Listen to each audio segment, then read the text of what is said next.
আপনার মনে আছে কিনা, আপনার মনে করে যে আপনি শেখ হাসিনারে প্রশ্ন করতেছিলেন গণভবনের একটা সংবাদ, আপনি শুধু বলছিলেন যে মাননীয় প্রধানমন্ত্রী আমরা স্বাধীনভাবে করতে পারবো কিনা, সেই মিডিয়া কাজ করতে পারবে কিনা। তারপর আপনাকে 15 সালে আপনাকে সে যেভাবে উত্তর দিছে, খালেদ মহিউদ্দিনের যে চরিত্র যেরকম ছাইনাইকে ধরা, আপনি এটা ইউনুসকে পারবেন, ইউনুসের সবাই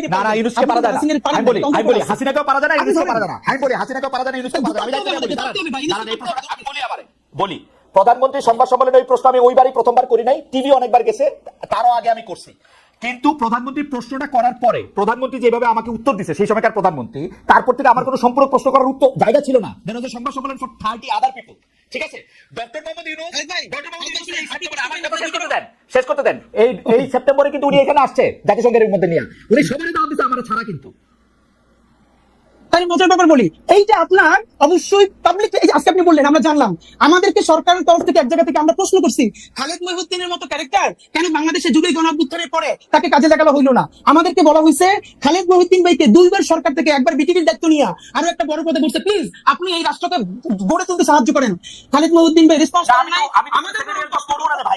আমি কোন সেক্রেটারিয়াল জব মিনিস্ট্রিয়াল জব করব না, তো আমি বাংলাদেশে করব না।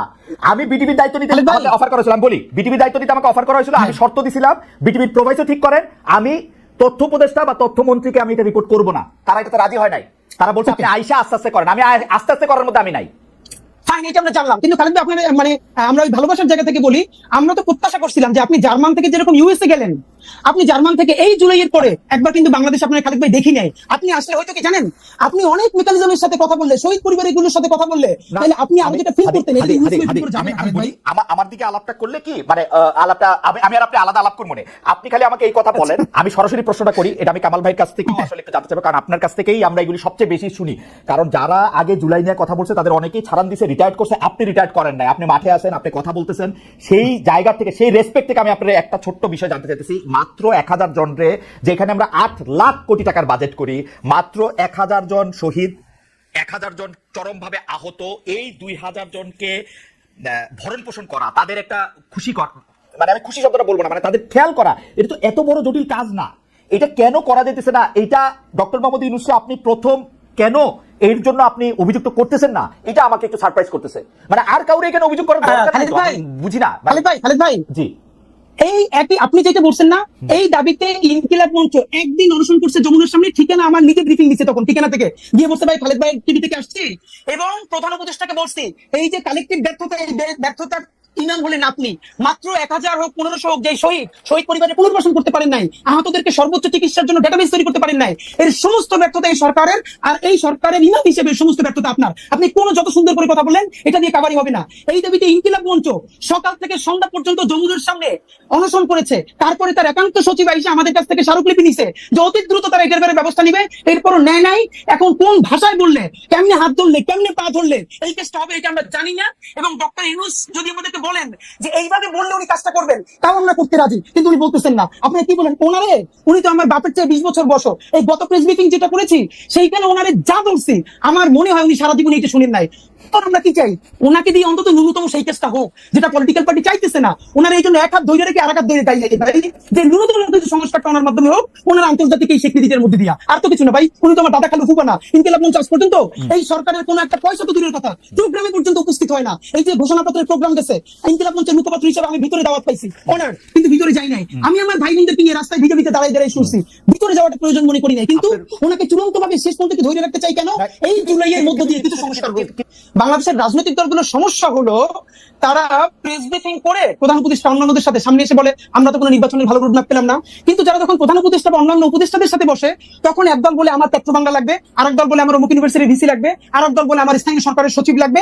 এই ভাগবাটোয়ারা করে যখন তার মন মতো হয় না, তখন বাইরে গিয়ে প্রেসার দেয়। মুশকিল হলো তারা এই সরকারকে সামনে রেখা তারা সবাই নিজের মতো আকার গুছাই নিতেছে, কিন্তু ফেল করলে সরকার লাভ হইলো, বিএনপি লাভ হইলো, জামাতের লাভ হইলো, এনসিপি, কিন্তু ফেল করলে কে সরকার করবে? নাম্বার 2, গত 4 বছরের খালেদ আপনি একটা খুবই জিনিস ভালো করে নোটিস করছেন যে গত 4 মাস ধরে আপনি দেখবেন যে ইউনূস সাহেবের সেই স্পিরিট, সেই ভোকাল নাই। উনি মনে হচ্ছে যেন কোন একটা আপোষের মধ্য দিয়ে যাচ্ছেন, রাইট? এটা তো সত্য কথা। ওনাকে আমরা বলেছি যে দেখেন আপনার আলোচনায় বুঝে যায় আপনি, হ্যাঁ লন্ডন বৈঠকের পরে বোঝা যাচ্ছে যে আপনি আর্টিফিশিয়াল কথা বলেন, আপনি আনস্ক্রিপ্টেড বলতেন, আপনি স্ক্রিপ্ট থেকে বলেন।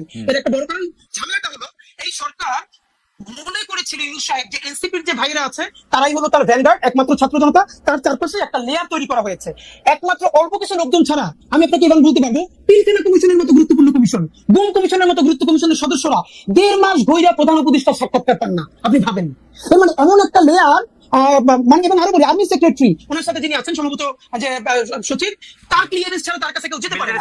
তো এই যে ক্লিয়ারেন্স ছাড়া এটা হওয়ারই কথা, মানে সরকার প্রধানের হওয়ারই কথা। কিন্তু ভাই আপনি দেখেন, গুম কমিশনের মতো একটা সিরিয়াস কমিশন, পিলখানা কমিশনের মতো একটা সিরিয়াস কমিশনের মেম্বার যদি তার সাথে 10 মিনিট কথা বলতে না পারেন, তারা তো কাজ শেষ করে যাবেন। এর মানে হলো তার চারপাশে এরকম একটা বলয় তৈরি করা হয়েছে। এই বলয়টা আমরা বলেছি বারবার ভাঙেন। এই বলয়টা না ভাঙলে আপনি যেটা মাসুদ ভাই বলছেন যে উনি বাংলাদেশের মানুষকে চিনেন না, দেখেন উনি বাংলাদেশের মানুষকে চিনছিলেন বিধায় গ্রামীণ ব্যাংকে সফল করতে পারছেন। কিন্তু এই যে ওনাকে ব্র্যাকেট বন্দি করতেছে কারা? রাজনৈতিক দলগুলো। কিরকম? এই রাজনৈতিক দলগুলো সমস্ত সুবিধা এই সরকারের কাছ থেকে নিবে, কিন্তু এই সরকারের কোনো দায় নিবে না। তারা সবাই মিলা সাদা পাথরের পাথরগুলো খাইয়ে ফেলবে। সেখানে বিএনপি, জামাত ইসলামী সবাই ঐক্যবদ্ধ, কিন্তু দোষ হবে কার? এই সরকার পারে নাই। কিন্তু দেখেন, যখন বন পরিবেশ উপদেষ্টারে যারা ঘেরাও দিছে, সেখানে বিএনপি আছে, সেখানে জামাত ইসলাম আছে, সবাই মিলে আমরা একসাথে। আজকে একটা মজার ব্যাপার বলি ভাই, এই যে পত্রিকা নিউজ করছে যে রাজনৈতিক ঐক্যমত্যে সাদা পাথর লুটপাটের ক্ষেত্রে বাংলাদেশের সব রাজনৈতিক দল বিরাট এনসিপি ছিল হাদি জামাত বিএনপি জাতীয় পার্টি মিলে করছে, তারা মিলে এই লুটপাটটা করতে চাইতেছে। এখন আমাদের যেটা মুশকিল, আমরা ভাই নির্বাচনের আগে কি চাইতেছি? আমরা বলছি এই নির্বাচন ফেব্রুয়ারিতেও লাগে না, এই নির্বাচন চাইলে ডিসেম্বরেও করা সম্ভব। দুইটা কাজ করেন প্লিজ। এক নম্বরে হলো এই বিচার তো লম্বা সময় ধরে চলবে, কিন্তু অ্যাটলিস্ট যারা একদম নির্দেশদাতা, আপনি তাদের কিছু বিচারের অন্তত আমাদেরকে দেখাই যান যে স্বচ্ছ একটা বিচারিক প্রক্রিয়ার মধ্যে দিয়ে। ধরেন আমি সর্বশেষ দেখি যে সর্বশেষ প্রধানমন্ত্রী সহ আরো কয়েকজনের বিরুদ্ধে বিচার প্রক্রিয়া, সাক্ষ্য গ্রহণ শুরু হয়েছে। এটাকে আর কিভাবে এক্সপেক্ট করা যায়? আপনার কাছে কি মনে হয়? আরে ভাই এটা দেখেন, এই যে ট্রাইব্যুনাল 2 এইটা গঠন হয়েছে কিছুদিন আগে, অথচ আমরা এই সরকার গঠনের সাথে সাথে বলছি ট্রাইব্যুনাল 2 কেন? হাদি, আপনি একজন শিক্ষক মানুষ, আপনি এটা বলেন মামলাটা তো রেডি হইতে সময় লাগে। এইটা একটা এত বড় মামলা, আপনি রেডি করেন, পরে সরকার আসলে বা অন্য কেউ আসলে, অন্য কারো বাজে ইন্টেনশন থাকলে এটা তো টিকবে না। মামলাটা তো রেডি করতে হবে। ভাই আপনি একটু আন্তর্জাতিক অপরাধ ট্রাইব্যুনালে যারা কাজ করতেছে তাদেরকে একটু কাইন্ডলি ডাইকে কথা বলেন যে এই মামলা যেন খুবই ভালো ডকুমেন্টেড করে দ্রুত করা যায়। এই জন্য তাদের এক্সট্রা কি ইনিশিয়েটিভ ছিল আমি আপনাদের বলি, দায়িত্ব নিয়ে আপনি ফ্যাক্ট চেক করেন। এই যে আইসিটি করা হয়েছে, তাদের সাথে পুলিশ দেওয়া হয়েছে না, সব থেকে দুর্বলতম পুলিশ, যার কান্দা থেকে বন্দুক খুলে বলে আমাদেরকে বলতেছে সেখানকার সদস্যরা। এমনও হয়েছে যে অপরাধী ধরতে গেছে, পুলিশ দৌড়িয়ে পারে না, তো এই যে আন্তর্জাতিক অপরাধ ট্রাইব্যুনালের যে টিম, তারা দৌড়ে আসামি ধরতেছে। কিরে ভাই, মানে আমি আমাদের অনেকে আপনাকে এই প্রশ্ন করেছেন, আমাদের গবেষক দলে আপনাকে প্রশ্ন করেছেন যে 5 আগস্ট ডক্টর ইউনূস জুলাই ঘোষণাপত্র পাওয়ার পরে এনসিপি বা বাংলাদেশ গণতান্ত্রিক ছাত্র সংসদ এবং এমনকি আপনাদের মধ্যে এক ধরনের মনোমালিন্য, ঘরের মধ্যে মশারি, কেউ কেউ বলতেছেন দলের মধ্যে দল, আপনারা আলাদা হচ্ছেন নাকি আপনারা এক হচ্ছেন, সেরকম অনেক কথা বলছেন। আপনি ব্যাপারটাকে আসলে কি হয় দেখেন? প্রশ্নের মধ্যে আরো প্রশ্ন করেছেন, শুধু আপনাকে দর্শকরা এই প্রশ্নটাও করেছেন যে আপনি এনসিপিতে যান নাই কেন? আপনি নাগরিক কমিটিতে থাকলেন, এনসিপি যখন হইলো তখন আপনি গেলেন না কেন? আচ্ছা, এটা আমি বলতেছি, এটা আমি ফেসবুকে অনেক আগে ক্লিয়ার করছি, তারপর আমি আপনাকে একটু বলি। যেহেতু প্রশ্নটা আসেন, আমি ভাবছি আপনি হয়তো প্রশ্নটা করবেন, আমি একটু আপনার মাধ্যমে মাসুদ ভাইকে একটু কাইন্ডলি প্রশ্ন করে রাখতে চাই। আমি পুরোটা দেখি নাই, বাট যেহেতু ইউটিউবে প্রচুর ছড়াচ্ছে, থাম্বনেইল দেখে দেখেছি যে মাসুদ ভাই বলেছেন যে আসলে আওয়ামী লীগ ছাড়া এই নির্বাচন ইনক্লুসিভ হবে না। নাম্বার 2 হলো এইখানে ভাই কয়েকটা ব্যাপার, যে মুচলেকা দেওয়ার যে কথাটা বললেন না মাসুদ কামাল ভাই, যে ওরা কেন মুচলেকা দিল।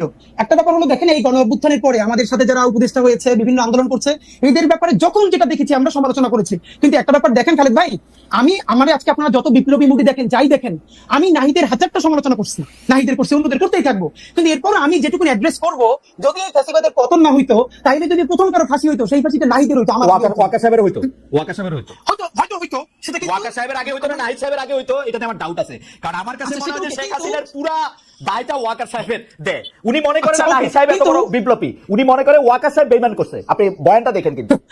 আচ্ছা ওকে, সেটা যেটাই হোক, কিন্তু সিভিলিয়ানদের মধ্যে, কারণ নাহিদ যেদিন 3 দফা মানে 1 দফায় ঘোষণা করেছে, সেদিন কিন্তু তার মৃত্যুর পরোয়ানা মানে সে স্বাক্ষর করেছে। এখন এখানে ব্যাপার মুচলেকা দেওয়ার ব্যাপারটা মাসুদ ভাই কেন রিলেট করতে পারবেন আমি আপনাকে বলি। এর কারণ হলো মাসুদ ভাই এর উত্তরটা একটু আগে বলছে, আপনাকে বললো না যে ওনাকে আওয়ামী লীগের সময়ও ডিজিএফআই থেকে 2-3 বার চা খাইতে ডাকছে, তুমি জান নাই, কিন্তু কিছু হয় নাই। এর মানে হলো ডিজিএফআই আসলে অত খারাপ না, আমরা যারা খারাপ মানুষ ছিলাম এদেরকে ডিজিএফআই আয়নাগর দিয়ে হেদায়েত করে ফেলছে। কিন্তু মাসুদ ভাই ভাবেন, ডিজিএফআই চা খাইতে ডাকতেছে আর মাসুদ ভাই যাইতেছে না, তাও ডিজিএফআই কিছু বলতেছে না।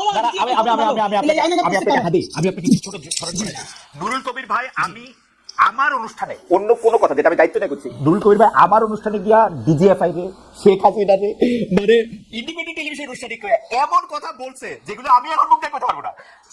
ওই কথা বলার জন্য আলাদা অবস্থা ছিল, কামাল ভাইদের একটা আলাদা অবস্থা ছিল, যেটার জন্য এখন সহজ লাগে। কামাল ভাই শুধু মনে করাই যে উনি নাহিদের শরীরের দাগ দেখছেন কিনা, ওনার সন্তান যদি হইতে হইতে বা ভাই সারা শরীরের কি অবস্থা, কোনো মানুষ সুস্থ থাকতে পারবে? নাহিদের হাজারটা সমালোচনা আমি করি, কিন্তু ভাই নাহিদের শরীরের দাগ কি দেখা যায় না? তো এইটা হলো একটা প্রশ্ন, সুতরাং মুসলিমের উত্তর পাবেন। নাম্বার 2, এই সরকারের ভাই বললো না যে ভাই দেখেন, আমি নিজেও বলি এই সরকারের যারা উপদেষ্টা হয়েছে ছাত্রদের, প্রথম হলো কে হয়েছে এই প্রশ্নটা পরে। এখন ধরুন আমাদের প্রাইভেট বিশ্ববিদ্যালয়কে আমরা বলি এই আন্দোলনের বাসের কেল্লা।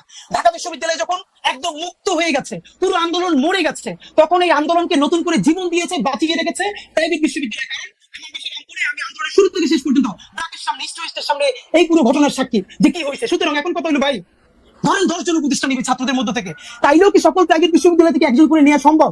বাকি যে হাজার হাজার হবে না, সেও তো প্রশ্ন তুলবে, এটা কোনো প্রক্রিয়া না। কিন্তু আমরা বরং যেটা করতে চাই, এই যে 2 জন ছাত্র উপদেষ্টা হইলো, এখানে তো 2 জন না ঠিক হয় না। এই সরকারের একমাত্র বৈধতা এই ছাত্র উপদেষ্টারা তাদের সাথে আছে। কারণ যখনই তারা চাপে পড়ে কোনো অকাজ কইরা, তখন বলে আমাদের সাথে ছাত্ররা আছে, কিন্তু ছাত্ররাও যে দাবি জানায় সেগুলো সে ডক্টর ইউনূস সাহেব একটা বাস্তবায়ন করে না, ক্যাবিনেটে বাস্তবায়ন করে না। কেন করে না? কারণ এই ক্যাবিনেটের অনেকজন উপদেষ্টা ইতিমধ্যে আমার কিন্তু তাই মনে হয় যে আপনি কি সেটা বলেন যে 7 জন উপদেষ্টাই বা 10 জন উপদেষ্টাই ছাত্রদের থেকে নেওয়া উচিত ছিল?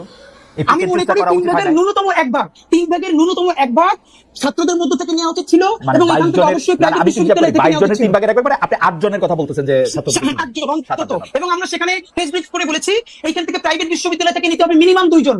আমাদের নারীরা যদি না নামতো, জীবনে জুলাই সফল হতো না। একজন কই নারী শিক্ষার্থী কই? এই আমরা বলেছিলাম, তখন আমাদেরকে বলে যে নারীরও এক্সপার্টিস আছে কিনা। তখন আমি প্রশ্ন করছি, এই যে উপদেষ্টাদের মধ্যে মিনিমাম 5 জনের নাম বলতে পারবো যাদের কোনো এক্সপার্টিস নাই, তাদেরকে যদি রাষ্ট্র পালতে পারে, তাহলে আমাদের 2টা বোন এই সমস্ত নারীদের মধ্য থেকে, ছাত্রীদের মধ্য থেকে উপদেষ্টা হইলে আমরা ইনক্লুসিভ ফিল করতাম না, ইনক্লুডেড ফিল করতাম না? আমাদের প্রাইভেট থেকে 2টা ছাত্র যদি থাকে, কওমি মাদ্রাসা এত জীবন দিছে, ধরেন মাদ্রাসা থেকে একটা ছেলে, প্রাইভেট বিশ্ববিদ্যালয় থেকে 2টা ছেলে, নারী শিক্ষার্থীদের মধ্য থেকে 2 জন বা 1 জন, তাহলে আমরা সবাই ইনক্লুডেড ফিল করতাম। এইটা না করে যেটা হইছে, এখন ছাত্র জনতা বিভাজিত হইছে। ইনক্লুডেড ফিল না করে জনাব মাহফুজ, জনাব নাহিদ, জনাব আসিফ উপদেষ্টা পরিষদে গেলেন কেন? এবং ডক্টর ইউনূস যখন ক্লিনটন ফাউন্ডেশনে মাহফুজ সাহেবকে পরিচয় করে দিচ্ছেন, উনি হচ্ছেন এই আন্দোলনের মাস্টারমাইন্ড। যখন শফিক সাহেব বলতেছেন যে এই আন্দোলনের পিছনে ছিল হচ্ছে, তখন ওনারা খুব আরাম করে মৃদু হেসে এটা উপভোগ করতেছিলেন কেন? ওনারা কেন বললেন যে আমাদের ভাই বোনরা না আসা পর্যন্ত আমরা থাকবো না এখানে? দেখেন, এই জন্যই বলছিলাম যে মাহফুজ আলমের ব্যাপারে আমরা একটা পরামর্শ দিয়েছিলাম, এইটা কিছুদিন আমার মনে হয় বাস্তবায়ন হয়েছে। যেমন আমি বলছিলাম, ওনার হাত থেকে ফোন কাইডে নেওয়া হোক, উনি যখন পোস্ট করতে চাইবেন, এটা প্রধান উপদেষ্টা দেখে পোস্টটা দিয়ে দিবেন। এরপর উনি অনেকদিন চুপচাপ ছিল, এরপর সরকার কিছুটা নিরিবিলিও ছিল। তো এখন আমাদেরকে যদি এগুলাই চলানো লাগে, তাহলে ভাই আমরা দেশ চালাতে। আচ্ছা ঠিক আছে, এগুলি বাদ দেন। আসলে আমরা এখানে মাহফুজ সাহেব নাই, আপনি যদি এইটা বলেন, আপনি এনসিপি কেন করেন নাই? নাগরিক কমিটিতে আপনি ছিলেন, তারপরে আপনি এনসিপিতে কেন আসেন? আমি একদম সোজা কথা বলি, আমি 2 মিনিটের মধ্যে যদি আপনি বলেন যে ইনকিলাব মঞ্চটাকে আপনি আসলে কি দেখেন? এটা একটা প্রেসার গ্রুপ, এটা একটা মব চালানোর জিনিস, এটা কি আসলে কি বাইরে কি? খালেদ ভাই, আপনি যে কাজটা করছেন, এটা হলো প্রতিবাদ জানাই। আপনি মব নিয়ে বলবেন, তো এই জন্য মবের উপর অনেক লেখাপড়া নিয়ে আসছিলাম, 3-4 পৃষ্ঠার এনসাইক্লোপিডিয়া থেকে শুরু করে সব নিয়ে আসছিলাম। আসলে কোটার মব বলে আপনার সাথে দায়িত্ব নিয়ে বলি, ইনকিলাব মঞ্চ গত 1 বছরে 100-এর উপরে রাজপথে প্রোগ্রাম করছে, সিরিয়াস প্রোগ্রাম। এই অত প্রোগ্রামে ইনকিলাব মঞ্চ কোনোদিন কারো গায়ে হাত দিয়ে এত দূরের কথা 1 টাকার জিনিস নষ্ট করছে? মব যেটা একাডেমিকে বলে প্রমাণ যদি দিতে পারেন, তাহলে জীবনে না জনাব হাদি, আমি আপনাকে বলি, আমি কিন্তু আপনাকে ফলো করি, ইনকিলাব মঞ্চকে ফলো করি। আমি বলতেছি এটাকে আপনি কি বলতে চান? কারণ এক একটা তো এটা বাংলাদেশের জুলাই অভ্যুত্থান অনুপ্রাণিত বাংলাদেশ পন্থী স্বাধীনতা সংগ্রামের টিকিয়ে রাখার জন্য একটি সাংস্কৃতিক প্ল্যাটফর্ম। যেই সংস্কৃতি আমরা মনে করি যারা আইন নিজের হাতে তুলে নেয়, আপনারা কি আইন যারা নিজের হাতে তুলে নেয় তাদের বিরুদ্ধে প্রতিবাদ করেন? কারণ এটাও এখন একটা বড় হাজারবার বলছি। এটা দিয়েও যদি আপনি একটু বলেন না মানে আপনি ঢাকা বিশ্ববিদ্যালয়ের এক শিক্ষার্থীকে একজন যে তিরস্কার করেছিল, তাকে শাহবাগ থানায় গ্রেফতার করা হলো। এরপর কেউ গিয়ে তাকে মুক্ত করার চেষ্টা করলো। আমরা তাদের বিরুদ্ধে সবথেকে বড় ভূমিকা নিয়েছি। আমরা বলেছি এইসব অসভ্যতা বন্ধ করতে হবে, এবং অবশ্যই যারা মব করতেছে ওদের বিচার করতে হবে। কিন্তু ভাই, এই যে মব যেটা বলি, বাংলাদেশে এখন গুগল সার্চ করলে মব লাগলে খালি 1 বছরের নিউজ আসে। এই মব তো সন্ত্রাস শুরু হয়েছিল রাষ্ট্রীয় পৃষ্ঠপোষকতায় শাহবাগের সময়। দেখেন কোথাও তো মব বলতেছে না, সেই মব কোথায়, এটা আমরা খুঁজতে চাই। না কেউ বলতেছে না, না বললেই কোনো কিছু মব না হয়ে অন্য কিছু হয়ে যায় না। এটা শফিক সাহেবের স্টাইল, মব না বলে সন্ত্রাস বলা। কিন্তু মব আসলে তাই শাহবাগে একটা তোলা হইতেছে, এই আইন বাতিল করে অন্য একটা আইন করতে হবে এটা করার জন্য। সেটা ঠিক আছে, আপনি কেন এনসিপি করেন না সেটা যদি এক লাইনে বলতেন, অনেক দর্শকের। আমি এনসিপি করি নাই ভাই, আমি জাতীয় নাগরিক কমিটির কেন্দ্রীয় সদস্য ছিলাম। যখন একটা পলিটিক্যাল ফরমেশনে যাবে, তখন আমার মনে হয়েছে যে পলিটিক্যাল পার্টি জুলাই অভ্যুত্থান অনুপ্রাণিত অবশ্যই একটা লাগবে। কিন্তু সবাই যদি পলিটিক্সে যায়, দেখুন এখন আমাকে বিএনপি গালি দেয়, আবার বিএনপি আমার কথা পছন্দ করে, জামাত গালি দেয়, জামাতও পছন্দ করে। কারণ আমরা জুলাইয়ের একটা প্রেসার গ্রুপ হিসেবে সবাইকে একতাবদ্ধ রাখবার চেষ্টা করছি।